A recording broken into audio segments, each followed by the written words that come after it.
देशातल्या प्रत्येक कुटुंबाला समृद्ध करायचं असेल तर सहकाराशिवाय पर्याय नाही आणि महाराष्ट्रानं सहकारी चळवळीचा कायमच यशस्वी आलेख मांडलाय असं केंद्रीय सहकार मंत्री अमित शहा यांनी म्हटलंय। पुण्यामध्ये जनता सहकारी बँकेच्या अमृत महोत्सवी कार्यक्रमात ते आज बोलत होते।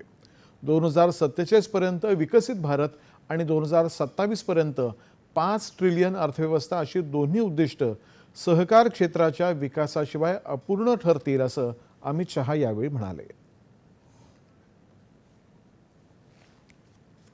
मित्रों, मोदी जी ने राष्ट्र के सामने 2 संकल्प रखे हैं।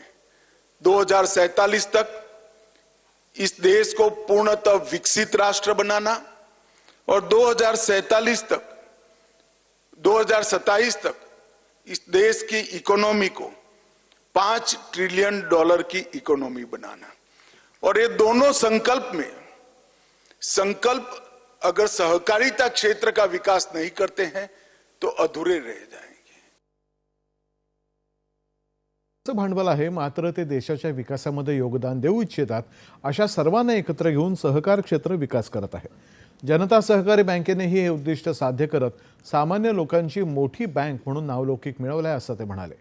भारतामध्ये आज 1465 सहकारी बँका आहेत, त्यापैकी 460 बँका एकट्या महाराष्ट्रामध्येच आहेत।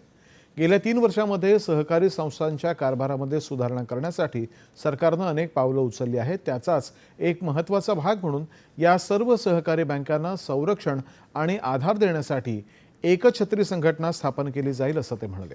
यासाठी 300 कोटी रुपयांचा निधी जमा झाला असल्याचंही त्यांनी सांगितलं।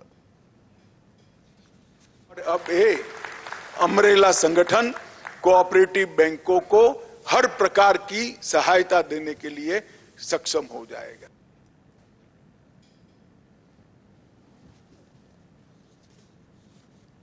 सहकारी बँकांना प्रगती करायची असेल तर त्यांना तंत्रज्ञानाचा स्वीकार करायला लागेल असा सल्लाही अमित शहा यांनी दिला। या कार्यक्रमाला मुख्यमंत्री, दोन्ही उपमुख्यमंत्री, केंद्रीय सहकार राज्यमंत्री मुरलीधर मोहोळ उपस्थित होते।